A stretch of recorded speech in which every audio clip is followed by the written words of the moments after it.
Hiya guys, Nigel here with you, Nigel's Modelling Bench. Welcome back to the channel. And here we are now with part 15 of this Vulcan build. And I think we'll have to get quite a lot done in this part because I've been messing around with bits and pieces, haven't I? So, basically where we are, the Bombay is all done as you've seen in the last video. I'm wondering if it's a bit too dark and a bit too dirty. I don't know. Let me know what you think in the comments.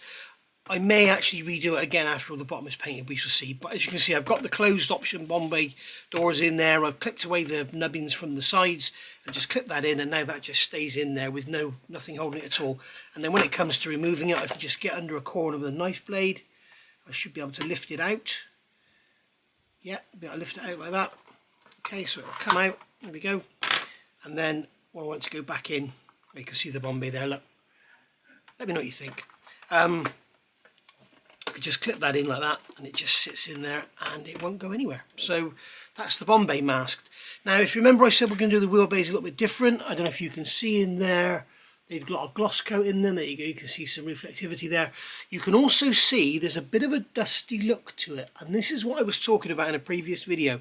When you're spraying into areas like this, it's best to lower the pressure down and have your paint really thin, which I haven't done, because otherwise you'll get this kind of dusty, grainy effect. And what that is when you spray this, the paint comes out of the end of the airbrush, woof, and it sticks to the surface.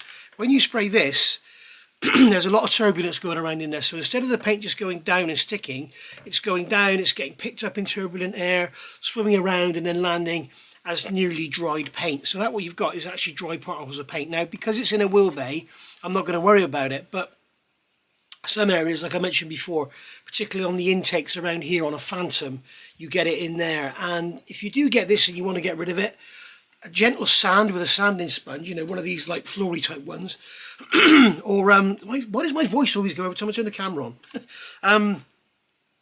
And then, or you can just spray over with some Mr. Colour Leveling Thinners, this stuff here. Just spray that on neat, and you know, don't flood it on. Just spray it on like you're spraying a clear coat, and it will actually take it back down. So I could do that in there. I'm not going to because it's in wheelbase, and if anything, that bit of graininess might give us a bit of give the washes something to work with. So I'm going to leave them like they are. So that's where they are. And as you mentioned before, I've gone around and painted these little canisters on the side there. There's a pump housing or something on the side there, and those in there black. Wouldn't normally use black, I'd usually use a dark grey, but with this it's going to get washed and dirtied out anyway. So, and bear in mind, I am actually making, my bloody voice, I am making XH, where is she? She's here somewhere. XH562 is it? Yeah, XH562, this one here. And bear in mind that picture is reversed, so if you've got this book and you're doing this model, that picture is in reverse. Okay, you can see it by the camouflage here. If you look at the camouflage pattern there, okay, you can see that it's grey around the roundel, and here you can see it's green. And when you look at them from the other side, like here, you can see that we're green around the roundel and grey either side. So that's given me the clue that that picture is reversed, and also this ECM plate on the bottom is on the wrong side. So I don't know what's going on here, but it looks like that undercarriage door is black and there's a load of black coming off it. So I don't know if that's actually a black undercarriage door or that's a massive hydraulic oil leak from the undercarriage or what. If you let me know, please tell me in the comments below, because I want to basically replicate that. So there we go, and we've got these sort of different coloured grey panels in here which we can do as well. So we can add some interest to the bottom without, you know, going over the top. So that's the one I'm doing. Before we do any modelling, okay, I'm going to zoom the camera in,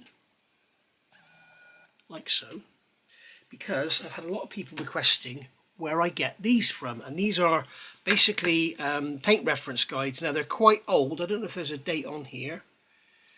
I think they're at least 10 years old, so maybe 8 years old. I'm sure they're at least 8 or 10 years old. So basically they won't be up to date with all the later colours. So you might get one where it says there's no Tamiya colour, but now Tamiya have made that colour. For example, the XF81, 2 and 3, the RAF greens, which you're going to be using on this actually. So I believe. So anyway, so basically people ask me where I got these from. Now obviously I don't want to infringe any copyright, but if I just put them down on the bench and I move the light so you don't get any reflection. But if I just put them down on the bench, you've still got bloody reflection. Let's try that. There we go. So I just put them down on the bench like that, and you have a look at them. I mean, I'm not suggesting for a minute you would snip that on your computer and copy it. But there's number 1. There's number 2. There's number 3. And there's number 4. So there we go. That's just a quick review of those paint guides for you. So 4, 3, 2 and 1. So it's very handy to have actually. So let's get the light back on, move the light back over the camera, zoom back out, and we can get the Vulcan back in the screen. So I need to get on with some doing some oil washes in these undercarriage bays. So again, I'm going to be using my, what I'll do is I'll get myself ready and then I'll come back. Right, so for this occasion we've got the, this is the black brown I'm using. This is the black brown modeller's oil wash. So that's what I'm using for this one. And basically I've just got some on an upturned Tamiya pot, and you will see the difference. If you watch the Bombay one, you'll see the difference in what happens when we put this wash on. As you can see from here, if I bring you up a bit closer, you can see that when we put it on, it chases along and picks out all the details. Okay, so if I put it down there in a corner, you can see it chases all the way around.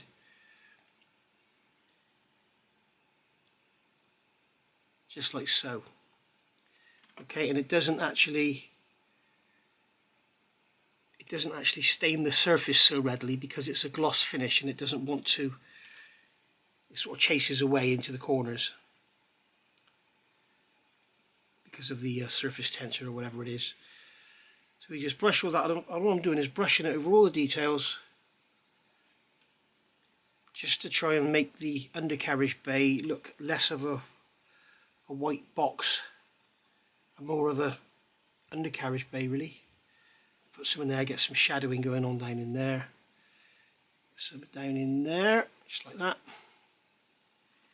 And as you can see, it's picking out all the details. Run along there, run along there. And the other thing you can do if you want to make it work even better, you can actually wet the surface first with the with your thinners, and then it will chase even better. Get some around the base of that cylinder as well, and then we've got these 2 nubbins here, whatever they may be. Get some on them, and there we go. So once we've done that, we can come along with a cotton bud or another brush or something and just remove it from the areas or move it around. You can smear it and smudge it about. But as you can see now, because we've got the gloss varnish on there, if I want to remove it, I can completely remove it. Okay, so that's the beauty in putting the gloss on first. So if you are new to this, I would suggest the gloss varnish. And as I said before, you know, even if you're using a floor wash, which is clay based, if you put the gloss on first, you can get it all off. If you don't put the gloss on first, it's going to stain it like it did on the Bombay. And this is why I'm thinking I may do the Bombay again using this technique. So we can put some in here now. You can see I can put some in there and highlight all those details. There's all these cables down in here. Got this ducting. We'll get it all around there. Get it into all these boxes. Get it around those black bits. That'll soften the edges where there's any errors in the painting. Believe me, because I did it, there will be. Get some around that forward bulkhead in there. I mean, you can literally just brush it all over and it will chase away from the corners. So I'm guessing these bulges in the roof could be lights, are they?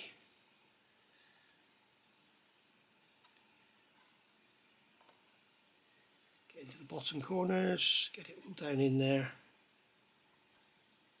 Just splash it all over.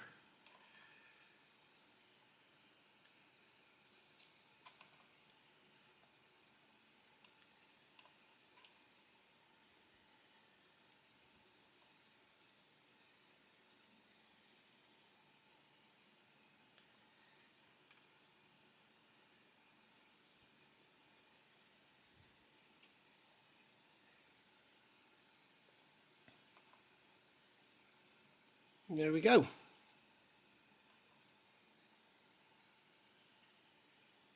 And that's that done. Okay, so I'll go on and get this one done. We'll leave it to dry for a little bit and then I'll show you what we can do after. Right, so you can see basically done the same as the Bombay, got it over everything, but made sure it's gone well into the corners and everything. And then what we're going to do now is go round with some of the, this is the thinner and cleaner. So I've got a fairly stiff-ish brush. Just going to put some oil on, wipe some of it off, and then go around in here and just basically paint it everywhere. Okay, and what it does, it reinvigorates the wash and it will make it chase into all the areas again. But now we're cleaning off all the surplus that we put on there. Okay, so what we're doing, we're going, because they wouldn't be that dirty, I don't think, but we do want to make them look like undercarriage bays, as I said before, rather than just blobs of white, you know, just a white box. And then what we can do now, because it's wet, put something on there. It's a bit of fluff from a cotton wool. This is the trouble with these cotton wool buds. They're so fluffy. This rendering, I don't know what they're doing to the production of them, but they're rendering them pretty useless for modelers, because certainly these I've got here, I mean, they're probably dangerous to use in your ears because they just, the ends just pull off. So yeah, not happy with them at all. I mean, when they changed from the plastic stems to the paper ones, that was a downfall, but you know, it was it needs to be done for the environment. But you could still buy them on Amazon with bamboo sticks and, you know, with nylon sticks. Let's get some oil, brush it in here, just move all this around. And as you can see, what we've done now is we've left the highlights, and I need some oil. It's not oil, Nigel, it's thinner. Stop calling it oil. Just get some more in there, just dry the brush off a bit, and then we can just basically go over the areas and move it around, remove it, dry the brush off, pull it about a bit. Just like so, just like that. Not going to worry about this, we're going to be wiping this surface off with thinners anyway before we do any painting on the underside. So you can see now that the undercarriage bay is taken on a kind of dirty look. Okay, now if you're not happy with how that looks and you want to remove some more, you can get a cotton bud, take some more, take it off the high spots, but bear in mind you're getting loads of bloody fluff in there because they're rubbish. I think they're actually faulty, because if you look at this cotton bud here, look at this end here, that looks fine, but this end, that's never right, is it? There's something wrong with it.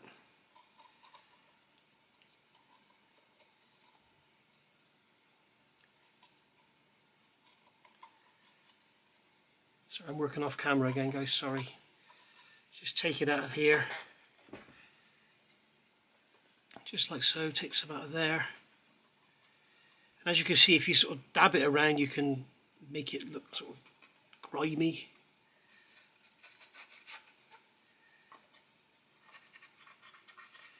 And there we go. And if you want, you could go in there with dry brushing and, you know, pick up all those lines and everything. But or you could come in with a black wash. So if I get the, this is the deep black wash. Get some of this. Okay, and then do what's called a pin wash with it, and that is basically just picking some up on the brush and tapping it into an area. Because it's wet with thinners, it will go a lot better. You can see that chasing down that pipe.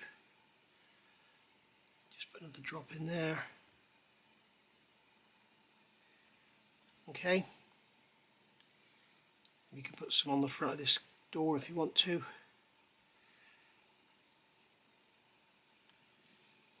Just like so, and you can see it's chasing around. Some in there, some in there.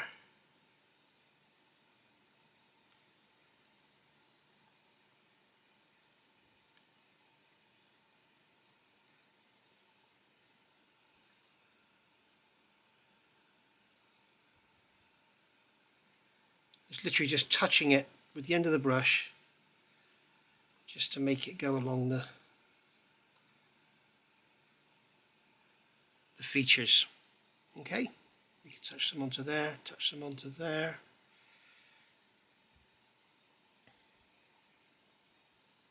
Right, and it's just basically that simple really. Then you can add it wherever you want to add it. And then what you can do, once it's sort of dry, after about half an hour, if you've got any areas where you've got like a brush mark on the surface where you've tapped it, you can come along with some thinners on a brush and just gently rub it and take it away. In fact, I'll do that. I'll put some there, and then I'll put a drop on there, on that box there. So I'll show you how we get rid of that after.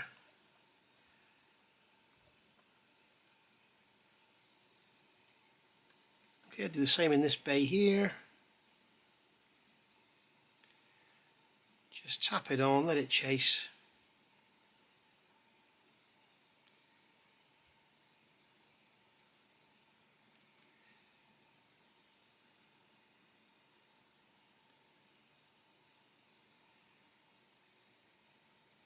You can see that what it's doing, it's giving us some highlights, and as I say, taking away from that white box look.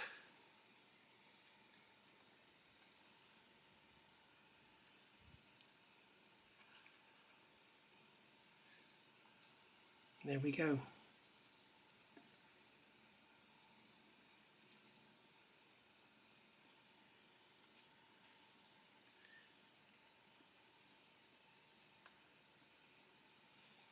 There we are, that's that done. So I can leave that for now and then come back to it after. And as I say, what we'll do is we'll leave that for, I don't know, 20 minutes, half an hour, and then I can show you how I come along, remove the excess. Okay, so it's been about 15-20 minutes now. I've been looking at images of Vulcan undercarriages, specifically 562, to find out what this massive black leak is all about here, and I can't really find anything. But I did notice it doesn't have these two, you can see these raised bumps on here, it doesn't have those. So there's a picture of her on the ground with all the crew stood in front of her, and they're not there. So I put some black marks on them, they'll be sanded off. So when it comes to removing, if you remember, I put this black blob in here where I've just touched that with the brush. So if you take some oil, just some thinners, and remove the thinners, most of the thinners from the brush, you can just gently rub away at it and remove that excess that you don't want, and then you can wipe the brush off, clean it, and then you can go in and take it from other areas as well. And again, if you want to make this roof a bit cleaner, just run over it with the brush, move the oils away. If you get little fine areas, what you can do is come along with your smaller brush, like in here. If I want to remove that oil from in there, I can just rub over it with the brush. And there we go, it's pretty much gone. Clean the brush off, rub over it. You can take the oil away from the raised areas. It's still a bit wet actually, I can see it's still too wet to be doing this. So what we do is leave it a little bit longer to dry, but we get some thinners on the brush and just remove the excess, like so. Because it's too wet, it's still wet in the corner, so it's taken it away. So what you would normally do is you would come along like this and just remove it, but it's too wet, so I need to stop and then come back later. Okay, so we've been a little while now. I'm just going to show you how to get rid of this excess around these edges and stuff. I can't even remember where it was now. It's along here, wasn't it? It was on here, wasn't it? That's right, it was in here. So what I'm going to do is I've got a brush here that's it's an old oils brush, and I've chopped the end of it around to make it into like a chisel. And then I'm just going to get it in some thinners and then wipe off the thinners on a paper towel. And then I can come along in here and just wipe away the excess wash, just like so. Okay, and it leaves the wash down in the corner, but I've removed the wash from where I don't want it, and I can do the same under here. Look, just take it away, just come in there and just take it away. It's very difficult to film this, guys, because obviously you want to see what I'm doing, but I need to see what I'm doing as well, and I can't do both. So just remove that from there. You can move it around, make it into a dirty stain. You can totally remove it. You could just play with this at your heart's content, and that is the beauty of using these oils or your own enamel washes. You can just play with them for hours and just move it all around. As I've said before, the acrylic stuff is sort of on and that's it. There you go. You can see, just if you want to get like a mottly stained look to it, you can just go around the edges, and you could do this and give it, you can see you've got like a dirty pattern there. Or just generally just come in with your brush, get it in the oil, and you can really clean things up. So just like this, we've got some there I want to get rid of. Look, there's a black mark in there that I don't want there, so I just come along in here, just remove it just like so. As I say, it's very difficult to show you this because of its location down in here and everything.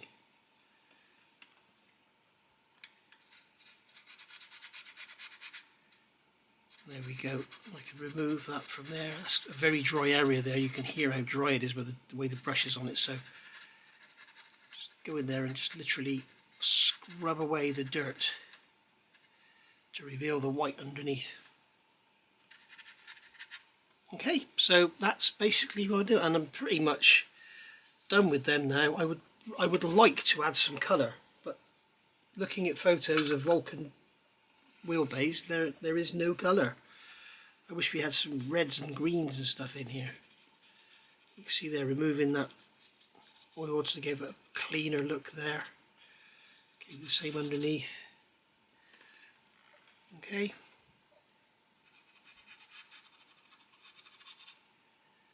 And this is much more fun. If you're doing it in like 30-second scale or something, it's much more fun because you can really go to town. But with this tiny scale, it's difficult to sort of have leaks and streaking and rust and whatever you want to have in there.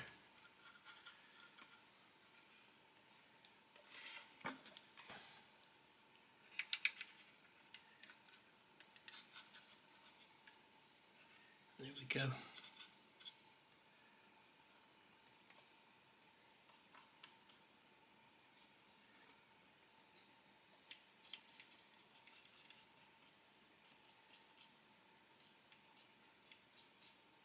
There we are. I'm pretty happy with them now, how they look. I'm satisfied. They're done. So there we go. Dirty and weathered and used and everything. Just like I say in that picture I've showed you of XH562, it does look quite dirty and weathered. So now we need to get ready. I need to get this area done here, get the door in there, and get these masked off, and then we're ready for some more painting. Okay, 3 things I want to talk about. One, I didn't show you me doing these, but I did them basically the same as the Bombay. Just put the wash on, and then using the big brush, just streak it all down so that all the lines run downwards. And then you can play with it and move it around. As you can see, you can use your finger and take some of it off. But once it's all dry, we'll give it a clear coat to seal it all in. But as you can see there, you can take the staining off of the larger, the raised areas, and make them pop. Obviously these doors are featureless, so there's not really much you can do with them.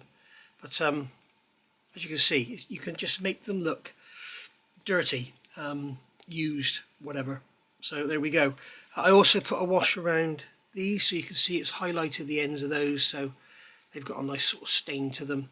Remember the problems I had with the engines, so I clear coated this first before I put wash on anyway. But if you remember, I had issues with on the engines with this attacking the Mr. Hobby metallic paint, which I'd never seen before. So whether it was because I did it too quickly or it's because the Mr. Hobby has an enamel base, I do not know, but it didn't like it. So that's that. That's those done. And if you want to clean these off a little more, we can cotton bud and just wipe away. As you can see, it's bloody great. You can just play with it for hours. Right, so second thing, I've put a piece of sponge in here. Just cut a piece of sponge out, just like so. That's about 20mm square, about 15mm thick, and just push that down in there, and then using a pair of tweezers or something like that, just make sure the sponge is underneath. You don't want it like this, obviously, because when you come to paint your model, it'll be masking it. So you want to make sure that it's all gone under, okay, and in. So make sure. So I'm worried about you sticking those tweezers in there.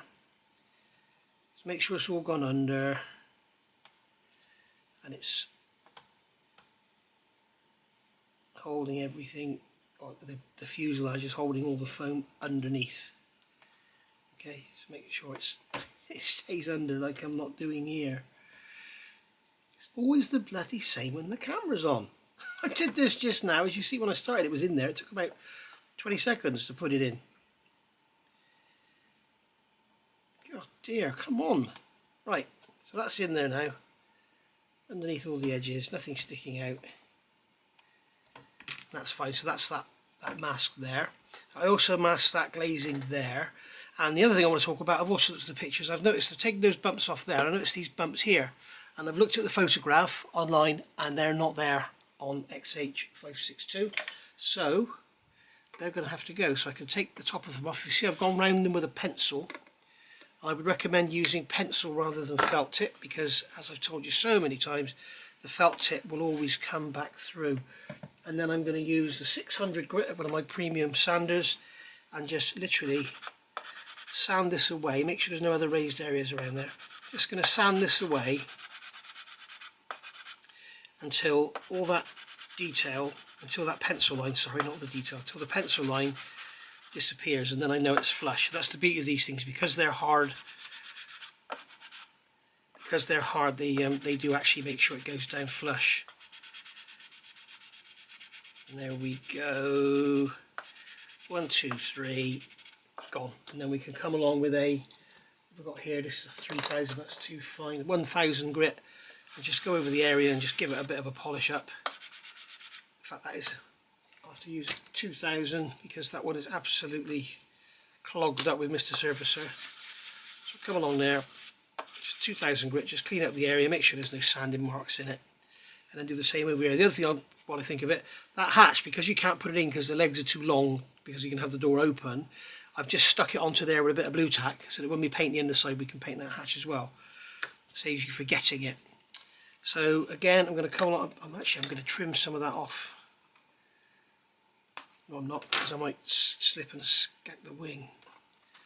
So again, making sure there's no detail that I'm going to sand off. Just come along and just sand that away. No pressure, just let the sander do the work.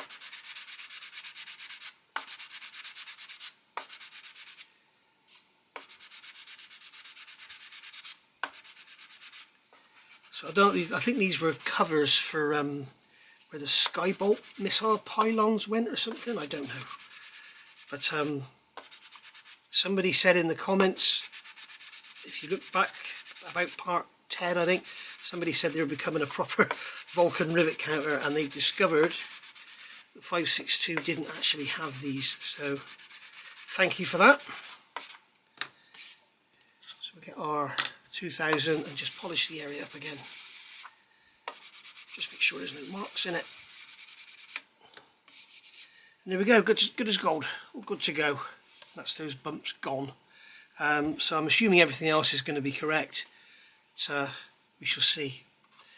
So what we can do now is get these doors we made. Put this in here. Okay. And we can put this one in here to make sure it doesn't fall right through. There you go, so that will go in and stay. And then this one here, if you're wondering why I haven't clear coated them yet, it's because I want to carry on and I don't want to put any clear coat on top of those oils until they're dry, and they take a while to dry, so usually sort of 24 hours really. So that's that. I'm going to see if I can get in there and pick that back up a bit.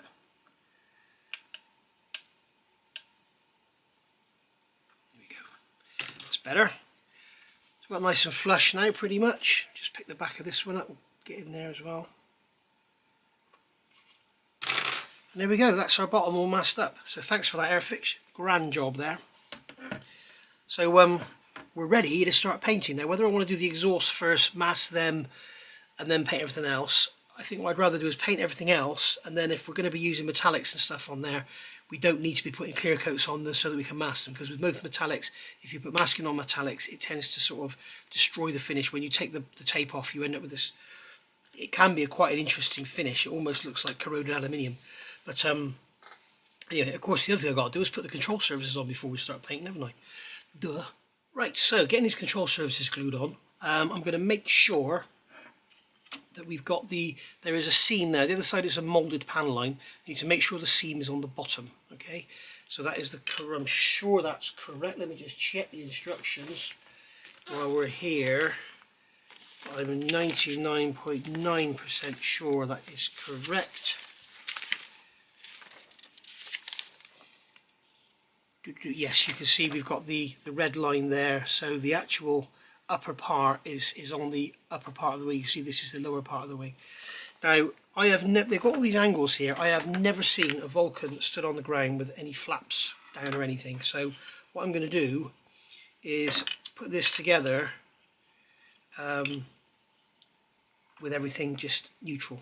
Okay, now what I'm going to try, I don't know if you can see I haven't glued any on yet, so this is the first time I tried it. I'm going to try using some of this Revell contactor and just put a bead of it along there and see if I can get this to stick in place, just using that without having it oozing out everywhere. And it looks like that's worked. Probably best to put the plane up on end.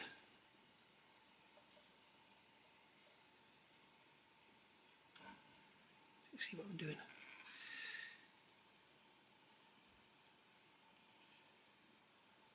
Just make sure the tail end is correct, and then we can take this one. It's going to go in there, and actually with those cutouts that is the only way they'll go. So on this one I'll put it along the wing, put some contactor along there. Drop that one in.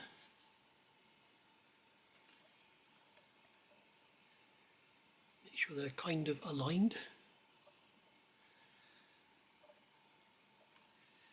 Okay, they're going to be a weak point. They're going to get knocked off all the time.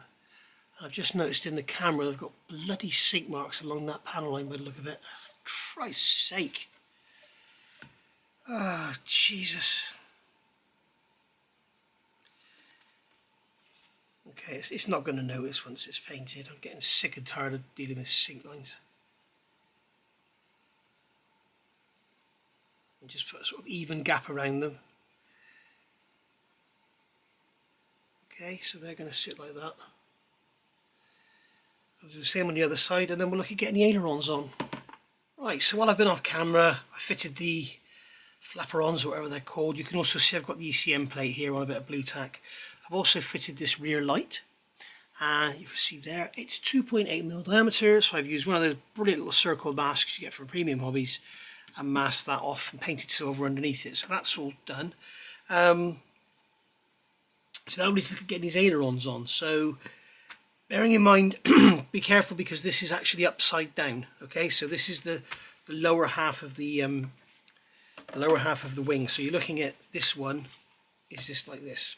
Okay, so we want F24 and F22, which is 22 and 24, which is these two. I can see some marks in here, and please God don't let there be sink marks in these. There's nothing worse with a model when you're really sort of getting on with it and you're getting near the end, and then you start to find things that just stop you. You know, it's so annoying because you're waiting all the time for everything to dry. And right, let's get a 400 grit stick.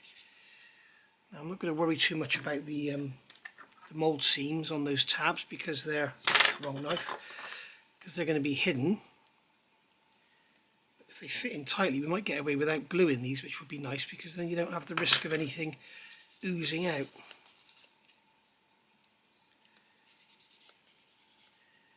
So I don't know now which one was which. I'm guessing they will only fit one way. So these little slots have got to be in the bottom. So that one obviously won't go in there, so that must be that one, yeah. And they do need glue in, they're not tight enough to be not glued, they won't stay there. So there we go. And those tabs are obviously for these shrouds to go over. So if you are going to have your ailerons positioned, then you're going to need to trim the front of those shrouds. So what I might actually do is put those shrouds on first, and then we can use those to actually glue it together. So 17 is going to go on to 22. So if we get 17 off,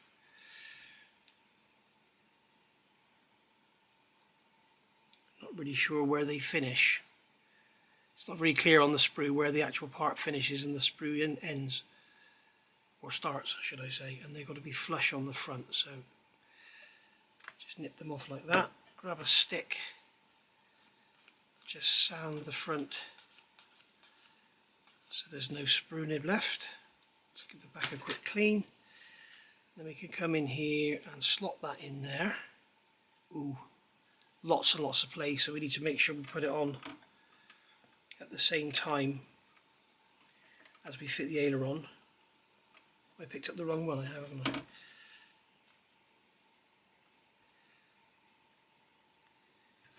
So get that in like that, slot that in there. And as you can see, you've got lots of play side to side, and that angle doesn't look right on there at all. Okay, we're going to have to do it the horrible way. So what I'm going to do is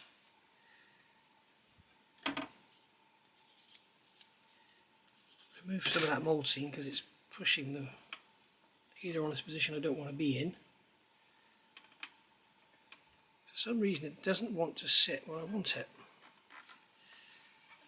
It wants to sit with these hinges sticking up.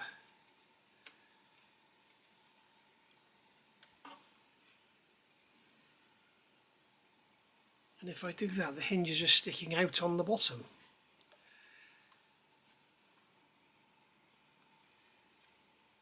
Oh dear, I don't like this at all.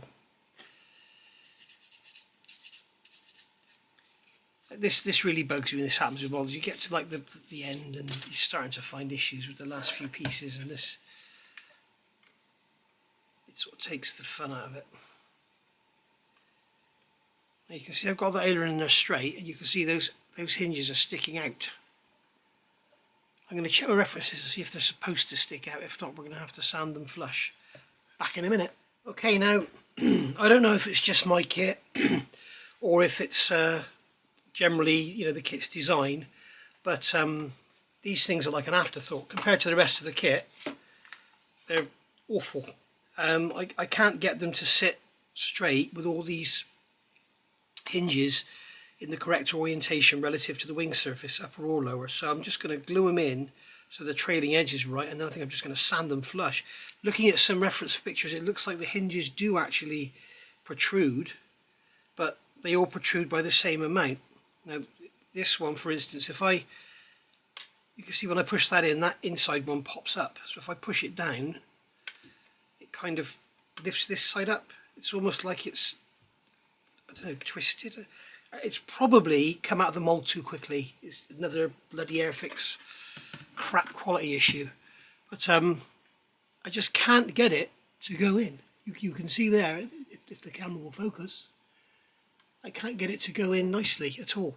So what I think I have to do is come in with some extra thin. I think I'll use the quick setting, and I'm just going to put a drop on each hinge and then just play with them until they're somewhere handy, because as I say, they're like a bloody afterthought. I wish they'd not had this option of being able to position them and just had them plug in, you know. Or have them with a tab on them that if you want to position them, you cut the tab off, which would be the norm. But no, I mean, it's Actually, it's a lot better with the glue in there, but they're all these hinges are all different heights. I think my parts are warped, where they've come out of the mould too quickly.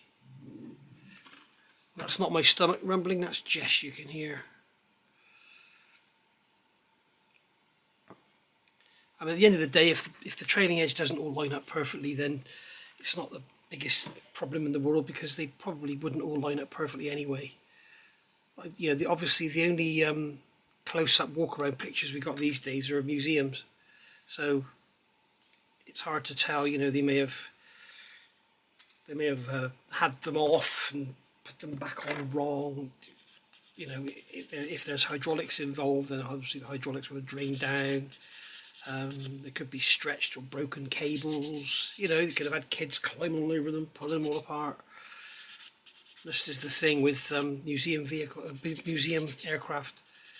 It's like I said when it came to doing the bomb bay and the undercarriage. You know, if all your references are from museum aircraft, bear in mind, you know, that the aircraft may have been restored. They may have repainted all the bomb bays and everything, and then it's never been used since because it's no longer able to fly.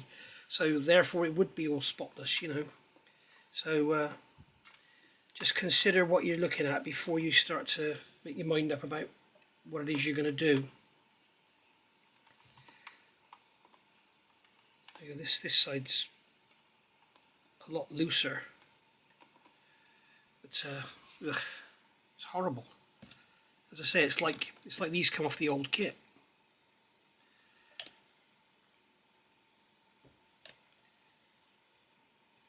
Just going to put a drop of glue in each of them and then sit them in position and let them cure. Okay, so I can lid back on the glue, get the glue out of the way, and then play around with them a bit. You can see this one's as floppy as hell.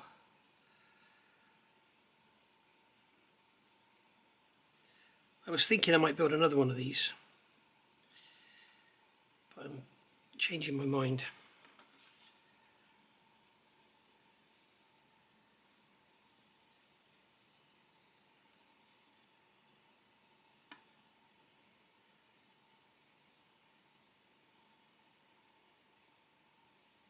There we go, that's roughly correct. So we'll leave that like that, and then we'll have to do some post work to sand everything and get it all looking good. As you can see, I can get the trailing edge level, but then they fall out of level on the front. And if I push the front up so that it's all level, then it's all... I think they're actually bowed. I think they've come out of the tool and they've bowed. I think that's what it is. So I think I'll put another drop of glue in these from underneath.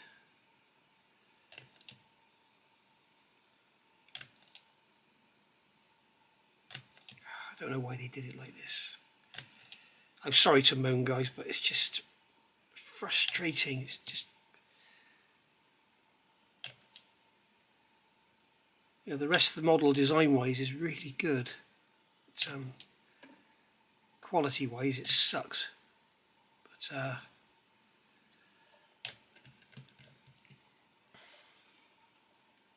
and it ain't worth 60 quid. No way. That's most of the reason I'm not considering doing another one.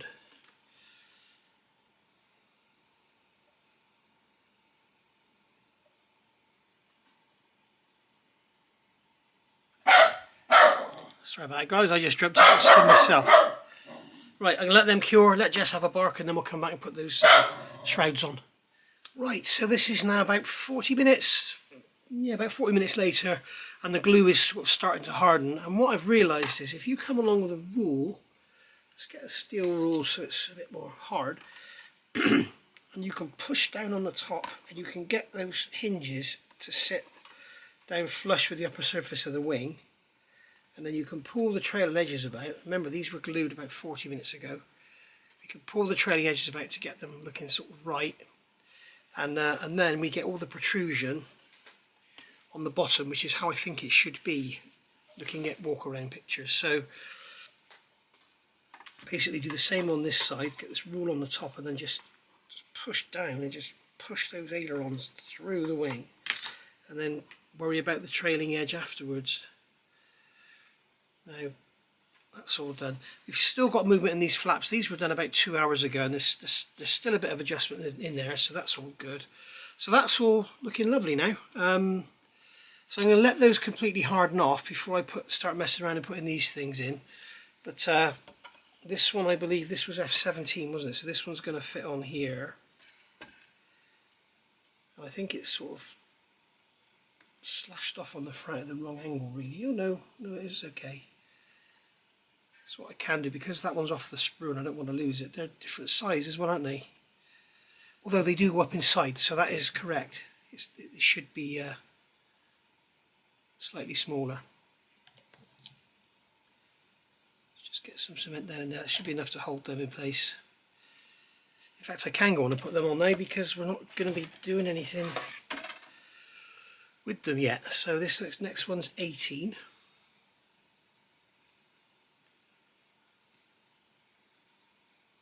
And then, other than little bits and pieces, little greeblies, this is it. Once these bits are on, got one little sprue of bits left. So we're on the home stretch now, guys. So I'm going to go on and get these glued on off camera, because it's going to be quite boring for you to watch, and then I'll come back when they're on. Right, so here we are now. It's the next day. I've made some adjustments to the camera. The camera is now further away from the desk and zoomed in. I had an email from Dave, and he was saying about the closer the camera is, the tighter the focus is. So if I have the camera further away, when I move my hands up towards you, the back still stays in focus, apparently. So I don't know. We'll see. I don't know until I actually see the video. That's why things will just keep getting better, or I may get, a bad one and then I'll go back and whatever. But I know absolutely nothing about photography, and I am not the slightest bit interested in it. So that is the problem. I need to learn, but I don't want to. Anyway, so we've got the model here now. Everything's all blocked up. I've given it a quick blow over. What I need to do now is go over just with some IPA. So we're going to get a clean paper towel. Remember, always use the good stuff. Don't use the cheap rubbish paper towel. It's not worth it. And get the good bit of paper towel. I'm just going to get some IPA. This was asked about before. Do you degrease your models? Because yes, I do. Although the parts have all been washed, it's had the living daylights handled out of it. So all I do is get some alcohol on the cloth, then turn the cloth over, because you don't want it saturated, because you always run the risk of starting to remove some of your work and your masking and stuff like that. So just quickly wipe it over, just to degrease it. This will get us ready for I'm not bothering with the top surface, because I'm going to be handling it a lot. I'm just doing the underside, and just basically make sure we get around all the sides and everything. As I say, just give it a wipe over, and that will remove. You can see it's removed dust and everything, and you can see this is the problem with paper towel. It breaks up. It's better to use old t-shirt material, really. But sanding dust out of the panel lines, any overspray, finger marks, bits and pieces like that, it'll get rid of. And then what I'm going to do is give it a prime.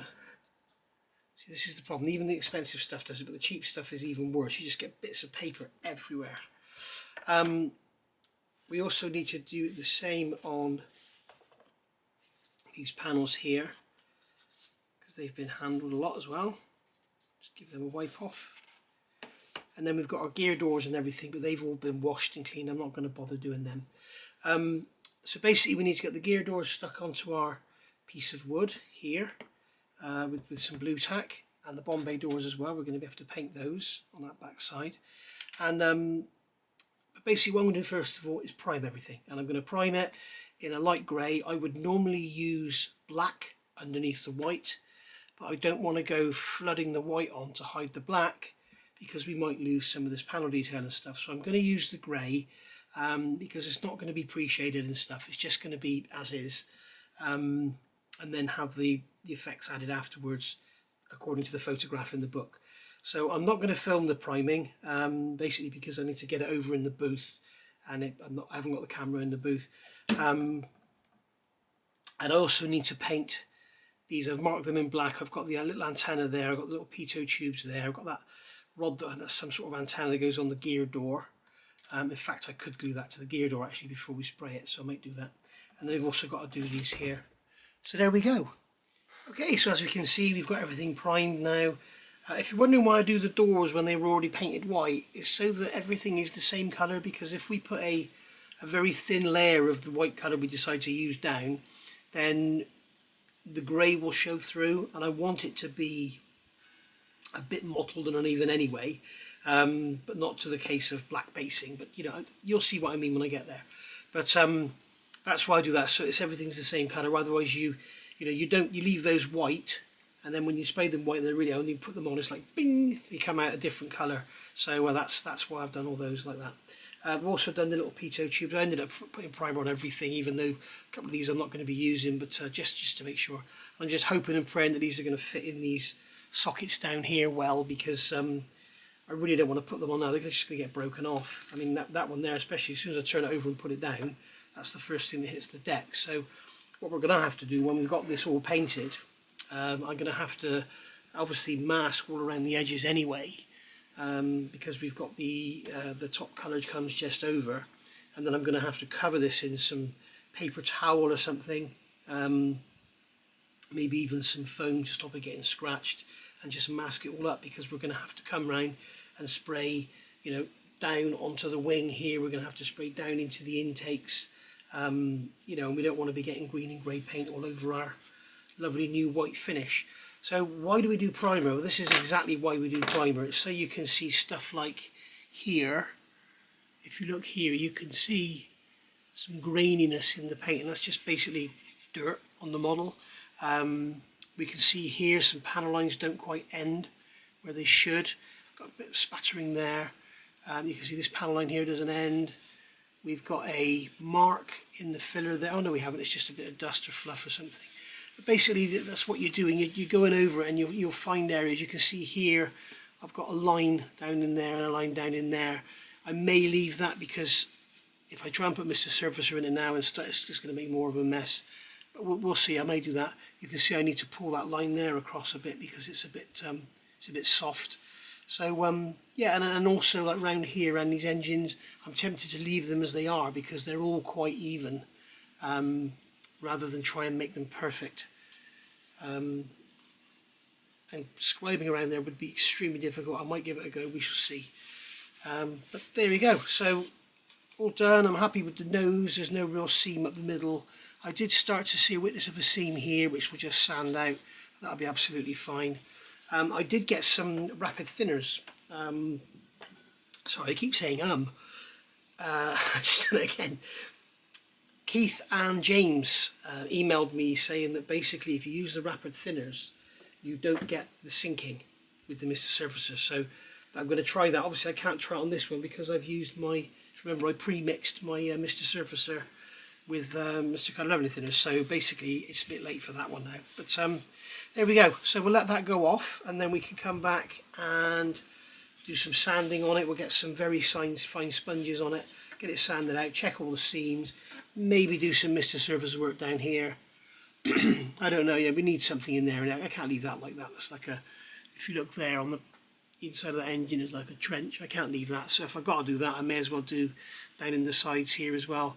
And I know it's underneath and you're never really going to see it, but you know, if I want to turn it over and show people those lovely bombs, then they're going to see that. That's not nice. So I'm going to get that dealt with now, and then I'll come back. Right, so we've got everything primed now, and everything's nice and smooth. I did notice there was quite a step in here, in this area here, and this little Infini 2.5mm wide little sand, or 2mm wide sanding PE sand is great for getting in there and just sanding that step away. I haven't sanded it completely away. There's a panel line there anyway, so not too worried about it. So what I'm going to do now is just go over the whole thing just with a sponge, just to make sure there's no dry patches on there or anything, or you know, raised areas or anything like that, any fluff in the paint. This will get rid of it. We can just have a quick look at them. At the end of the day, we're using the the Tamiya lacquer paint, the LP35 Insignia White, which is a very hard paint, so we'll be able to sand that anyway, and we may even be able to sand it and get some effects. Now, as I've said before, I'm not going to pre-shade because I generally don't like it. I've seen a lot of models done and it looks absolutely beautiful, and indeed I've used it myself. If you go back to my Spitfire build, I used it on that, but it's not authentic. It's not realistic. It's totally artistic license, so I'm not going to use it on here because we're going to be going for the pretty dirtied up look of XH562 as she's depicted in that photograph that I keep talking about. So you can see I've got something there in the paint, so I'm just going to come along with a skinny stick and get in there and just remove that, and then we can go over them with our sponge. And that's what we're doing. You see, we're using this to highlight any areas that need looking at, and then make sure we blow it off. We could use the airbrush to blow it off. Just come in just with air and just make sure we don't have any dust and dirt in any of the joints, because you can guarantee, you might not find it now, but it will soon come out when you start spraying, especially spray around that foam. And as I say, it's not a gloss car body. We're not after absolute total perfection. If we get a bit of dust in it or something, it's not going to hurt, but you know, we want to get it as good as we can. So there we are. You can see now where I've sanded that, you can see that it is extremely smooth, and the paint is going to take to this absolutely beautifully. A lot of people were saying, oh, you should be touching it, but yeah, I've cleaned my hands, don't worry about it. So there we go. So just going to make sure we've got no lines or ridges or anything in there.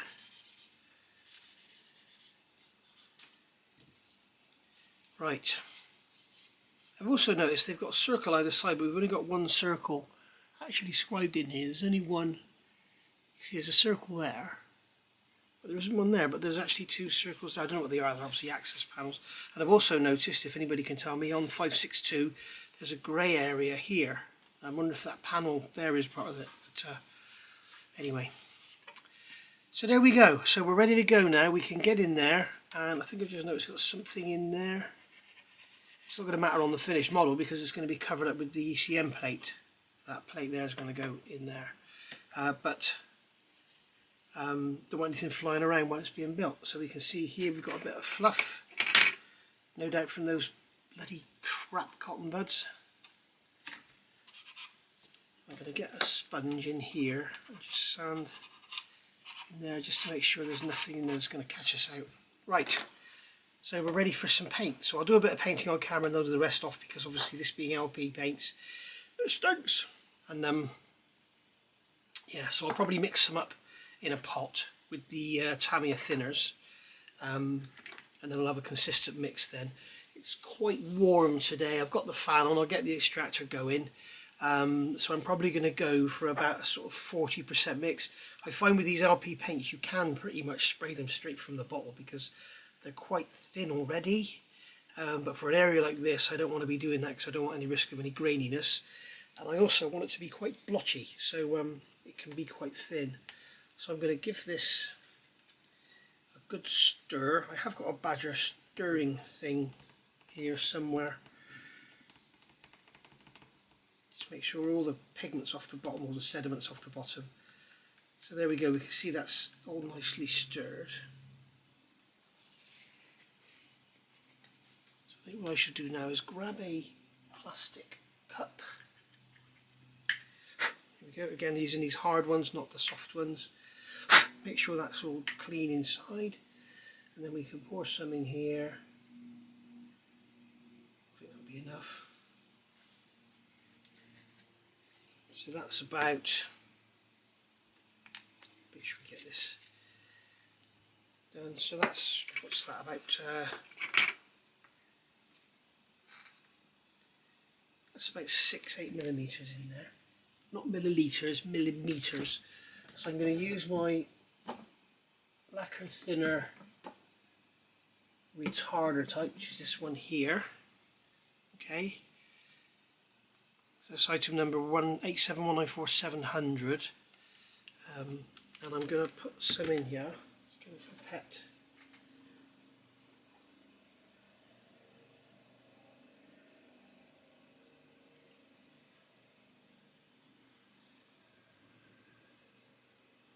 That's about 40%. And I think I had a little bit of dirt in the pipette there, but hey, I don't worry about things like that. Give that a good stir.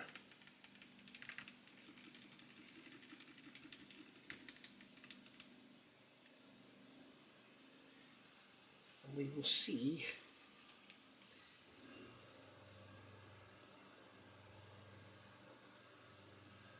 got pretty good consistency, and somebody's decided to cut their lawn with a petrol mower.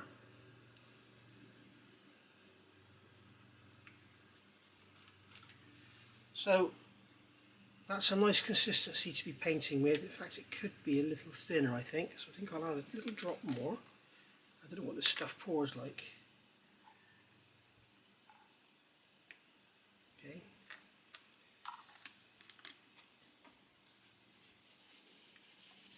I wish these manufacturers of these products would come up with lids, with bottles that you can pour from. As you know, I'm doing spraying work on my Land Rover, and it's like all of the products you get, they all come in these bottles that you pour out, the hardener and the thinners, and none of them pour. It just all runs down the side of the bottle. It's absolute crap. I don't know why they didn't design a lip that you can pour from. I mean, this pours beautifully from this plastic cup. And this is a bloody shot glass, you know, it's not designed to pour. It's designed to be drunk from very quickly.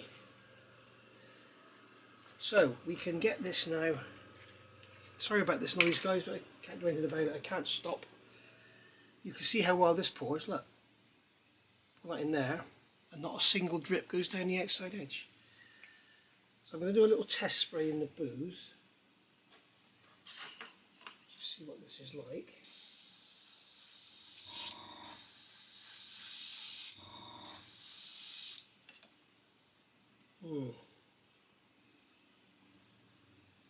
Just try a little bit on here. I think it's a little thick.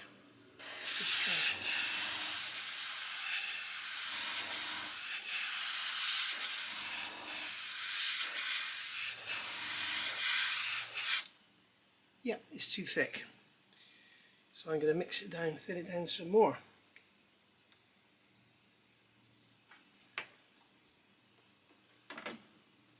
Let's grab the pipette again rather than try and pour from this shitty bottle. So that's about 50-50 now, I'd say.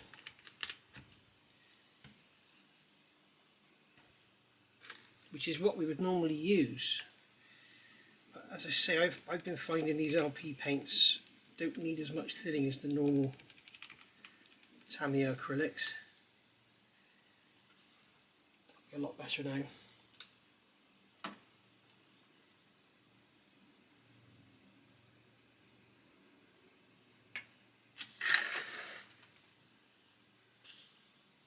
What I'm doing here is blowing back. I've got my finger over the end of the nozzle and just blowing back, and that's just to mix up anything that was left in the needle. Okay, otherwise you'll start spraying, you think, oh, it's still not thick enough, it's still too thick, so you'll start thinning it more. You can see now it's a lot better. So let's just do a bit on here. Let's just see what it comes. I've noticed as well, I've got a little piece of plastic flash on the side of there. I'm just going to remove that. There we go, as quick as that gone. So, that's better. And I know you've seen me mixing the airbrush a lot, guys, but if you're doing a large area like this, it's much better to mix some paint up in a pot.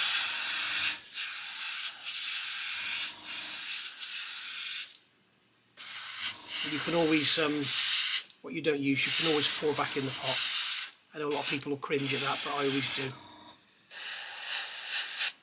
Just get underneath there.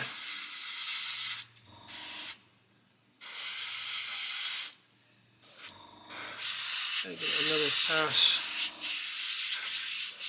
And we can see that the colour is great. It's that lovely off-white,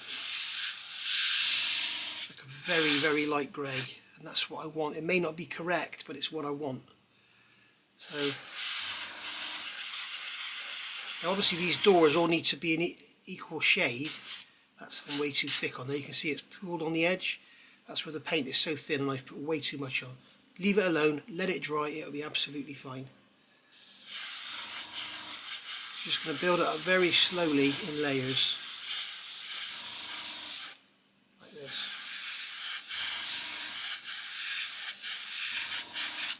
And I'm going to get round the edges of the doors.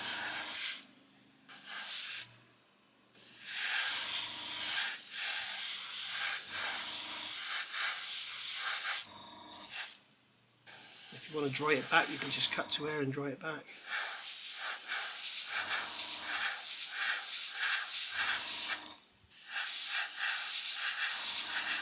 And it's better to, when you're airbrushing, it's better to have the paint too thin than too thick, especially on a warm day like today. It's about 20-21 degrees. If the paint's too thick, it'll come out grainy. If it's too thin, you can just lay it out, you know, just keep laying it on. You run the risk of runs and stuff, but, or more risk of runs, but it's better to have it too thin than too thick, in my opinion.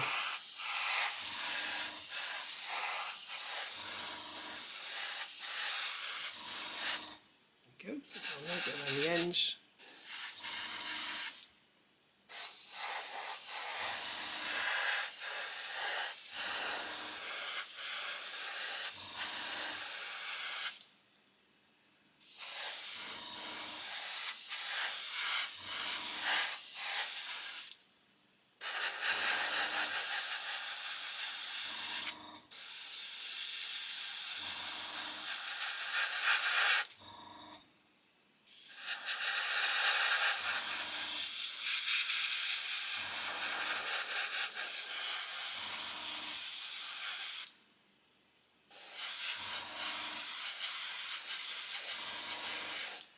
Okay, and as I started to say earlier when I got the paint too thick, these doors are all going to be open, so they need to be the same colour, but we don't need a perfect match. Now if you're doing this with the door shut, obviously you would put the door in there and spray it as one. Otherwise when you put the door in, you're going to get a different colour on the door, which can also add to authenticity because the door may have been replaced and the door off the plane it came off of may be a slightly different colour, who knows. So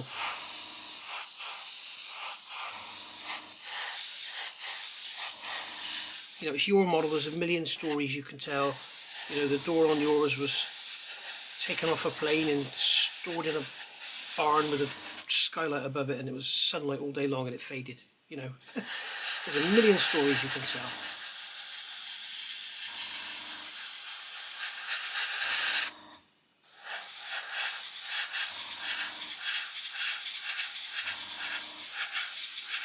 There we go. So I think I've done enough spraying on camera now. I'll turn the camera off and I'll get the rest of this model done. It's going to take quite a while. I'm going to have to do it in the booth and I'll see you back when it's done. If you're wondering why I've got areas of these Bombays masked off, it's because when it opens it kind of scissors, so that door there is on the outer edge of the bomb door, is actually the inside face, so that's why I've done that.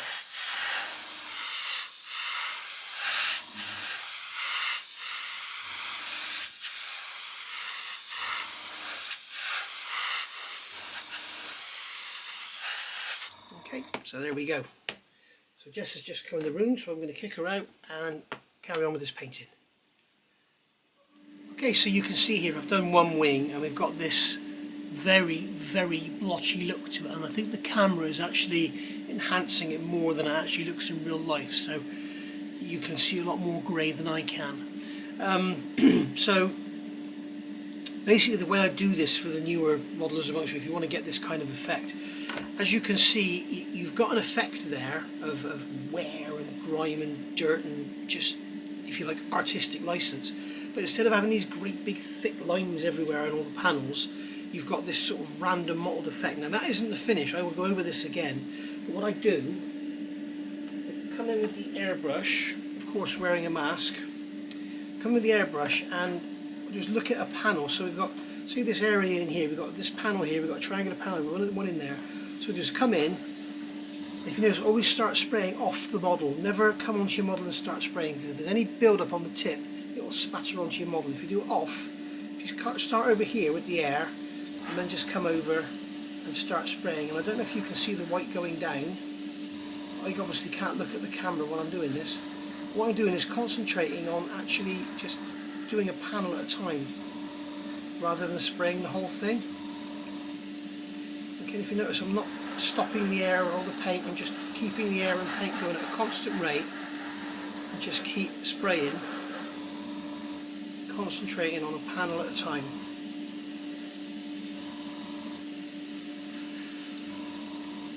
Now, as I say, if this was pre-shaded, you'd have these thick black lines to cover up, or grey lines or whatever, and I don't like the look of it, especially on jets. It can be okay on bombers and stuff, World War II bombers.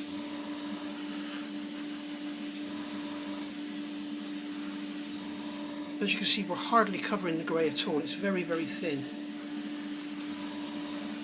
Make sure we get in all here and under here, getting under there.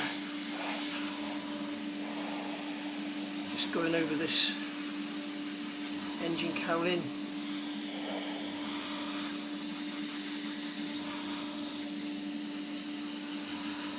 If you're wondering why the tail is so white, I think I've got a witness line coming through here, so I've actually put quite a lot of paint in that area. But we shall see. If I do get a witness line coming, it won't be any trouble to repair it. You can see I can just come in here, concentrating on this engine. And we're out of paint, so just put a drop more paint in there. Okay, so if you've heard the term black basing, that's where you put a black primer on first and then add the colour afterwards. And what that is when you come in, let me bring you in a bit closer. Okay, what you do then is you come in really close and you pick up the edge of the panel and you just do tiny little bits like this. Okay, and it's almost like the same as pre-shading. It gives you this dark line around the panel, but you also get this block, and you can come in really tight if you want to. I just put it on like that, and I hope you can see what I'm doing, and it's not just the airbrush in the way, but that's basically black basing, and you would do this over black, and you can imagine on an aircraft this size it is going to take forever. You can see you get that sort of blotchy look to it. Yeah, and as I say, the camera's really messing everything up because it's all so light. But I prefer to do it this way and just come in and shade in the panels like so, and leave the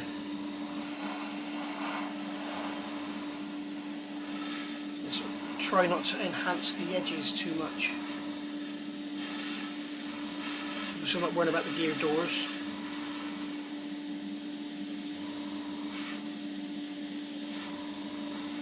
If you notice, I do not stop. I'm not going like this for fear of spitting, so that's why I just keep the air and the paint on. This is another good reason for having your paint really thin, because it means you can build it up rather than have it just go down and be one colour. To cover that up.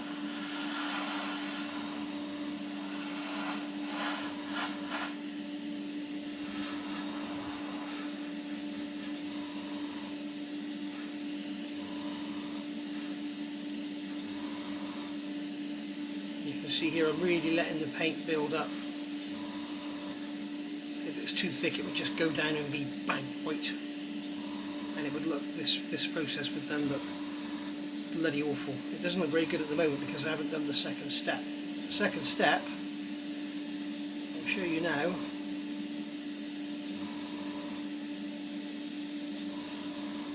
As I say, this is just how I do it. This isn't the right, it's not a right or wrong way, it's just how I do it. I'm just going to make sure all the edges are sort of evened up. Okay, and then what I can do is get some more paint. This thing's eating paint, I tell you. I've got hardly anything left. And then what I can do then is just come over, see this area here, just basically treat this whole area now as one panel. Stay within the boundaries of this panel. And just come in with random shapes and patterns, circles, straight lines, go across, go up and down, whatever. Just build up some colour, but have it all patchy and blotchy.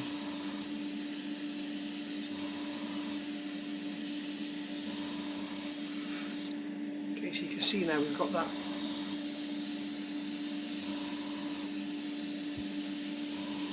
white colour. Go back to filling in the panels.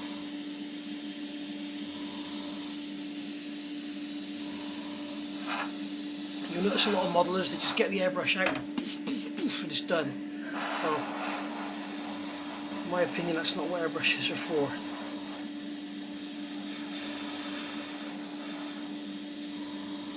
It's okay to if you're just spraying like the inside of a gear door black or something. But with stuff like this, you see building up the colour, colour's coming through. Make sure you get down the sides of those ducts.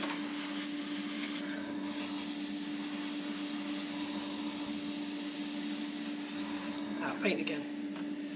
So you can see, you get the idea. I need to turn the camera off now because you can hear it's getting down my throat. But there we go.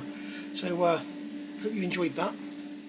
And there we are, guys, all done. I'm happy with that. Now what you can see on the camera is basically an exaggerated version. The camera's obviously picking up the whites and the greys. One of the issues of spraying this warm weather, as I was saying before, if I rub my fingers over here, you can hear it. It's very, if you listen to this where it's not painted, you can hear the overspray. When I'm spraying in this area here, the overspray is just dried on the surface, and because it's so warm, it's just drying and it's not going down onto wet paint, so it doesn't go in. So that's the problem. So basically, as I say, spraying in warm weather is no good, but with stuff like this, it's not so bad, because all I'll do is come along. I've got a 2500 stick here. I'm just going to try and maybe a little soft. I should be able to just sand it, and as you can see, it's smoothing it out. Have to give it a good blow off after. But yeah, it's definitely rough.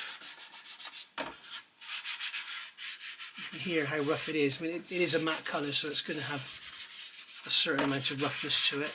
But there we go. So you can hear now, listen to that. Listen to that. So listen to that.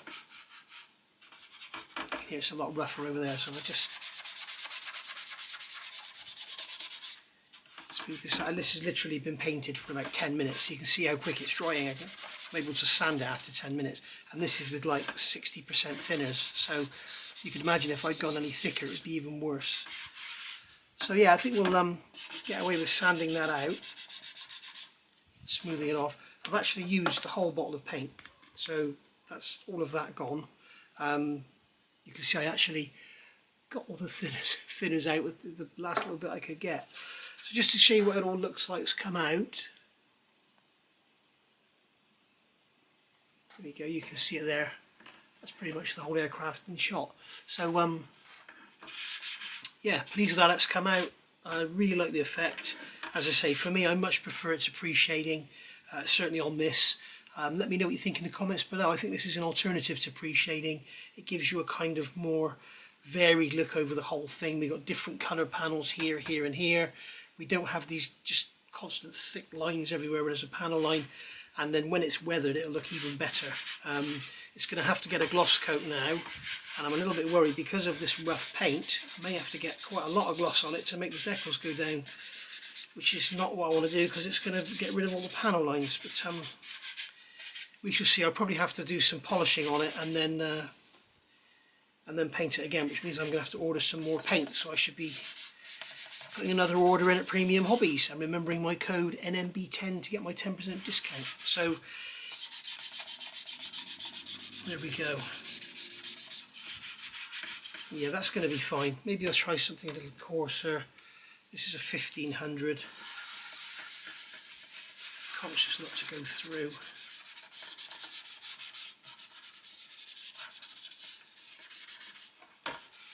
Yeah, that's much better. That's much better. So yeah, leave this cut of ours to go properly hard, and then I'll sand it and give it a gloss coat. I won't bother doing gloss coating on the camera because you've seen that a million times before. So we're going to call that a day now for part, is it 15, this one? And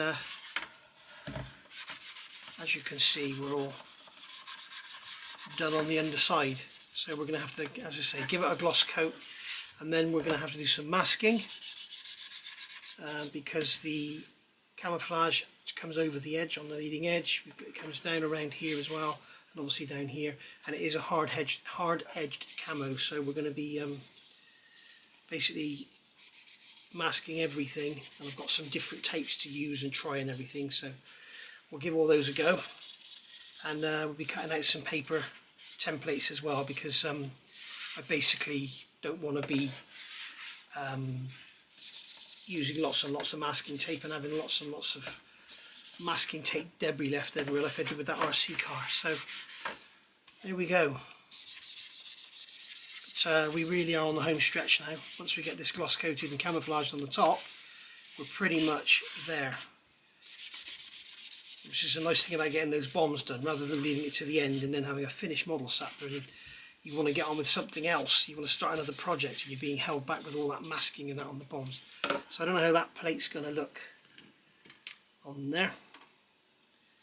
Should look pretty good. I can find the hole, she said. There you go. So there we are, that's that all done. So looking good. And that's nice and smooth now-ish. A little bit more work to do.